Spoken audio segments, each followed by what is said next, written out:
Don Westfall and Dan McCarger back in downtown Mankato for the last time this weekend. We'll be back here Friday night for at least one more series and maybe a couple more weekends of hockey. We'll have to see. But a big one tonight for the Mavericks in what was a very close contest after 2 periods of play. Mavericks with another explosion, much like last night, a little bit later in the game tonight. But that Rivera goal was a big one, and that turned the gates, as we mentioned, kind of wide open. Ends up being a 6-2 win tonight for the Mavericks, and they move on. Yeah, I think if you just look at this, you go 6-2, it was nothing. This was a good hockey game. This is a 2-1 hockey game with the Nanooks on the power play with a chance to tie it up in the third period of the game, and the Mavericks get the shorty, and from that point on, it was just all Maverick hockey like we've seen so many times this year. But this was a battle.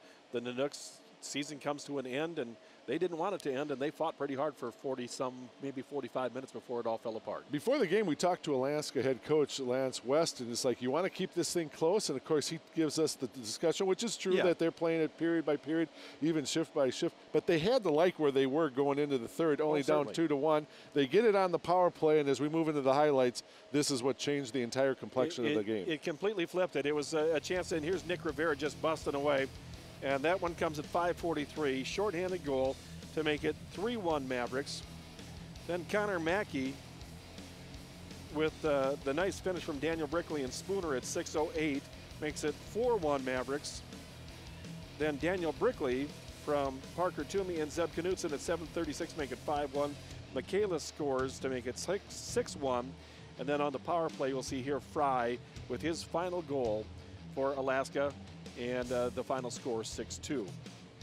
Game summary, 39-24 shots on goal. The Mavericks attempted 76 shots tonight. 3 of 7 on the power play, 2 of 6 for Alaska. So that's something that the Mavericks won't be real pleased with. Faceoffs won 33-31. Just look at the block shots, 25-7. It was the Mavericks, again, doing a lot offensively, and finally it broke through in the third period. Huntsville with a huge upset over Northern Michigan, so they'll play Sunday evening, winner advancing, loser going home for the year, because neither team will make the tournament without winning without winning the WCHA tournament. Tech ousts Bemidji in a minor upset up in Bemidji. Ferris loses to Bowling Green, so Bowling Green advances. The Penn State game goes 6-5. They were down 5-4 in the third period. They win that series 2-0. Michigan State loses to Ohio State tonight, and Michigan ousts Wisconsin from the Big Ten tournament and from the NCAA tournament. So this is the way it is if Northern Michigan wins tomorrow evening, Don. Minnesota State will take on Michigan State, and Northern Michigan will host Bowling Green next weekend. But if Alabama Huntsville wins, this is how it's going to look. Mavericks get the Chargers here next weekend, and it would be Tech going to Bowling Green for the other semifinal action.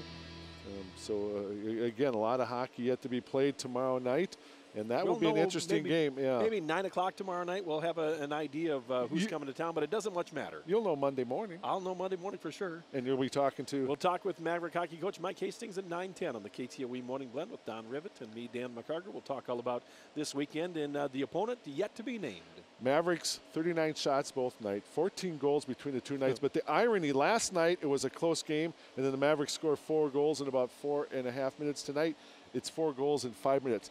You give them an inch, and they will explode on you, and they are a dangerous team for anybody in this country to face. And when this crowd gets loud, they just feed off of it. I mean, you cannot argue with what you saw this weekend, that when the crowd got into it, the players just took off from there, and it was really nice to see.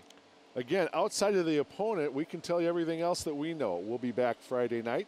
Pre-game show, of course, 7 o'clock. Dan and I will bring you the play-by-play in color from downtown Mankato. 7:07 to face off Mavericks in the semifinals of the WCHA Tournament. For Dan McCarger and Don Westfall, students from Bethany Lutheran College, we're all here this weekend. We thank you for watching. Again, tonight's final score. Mavericks move on. They defeat Alaska by a score of 6-2.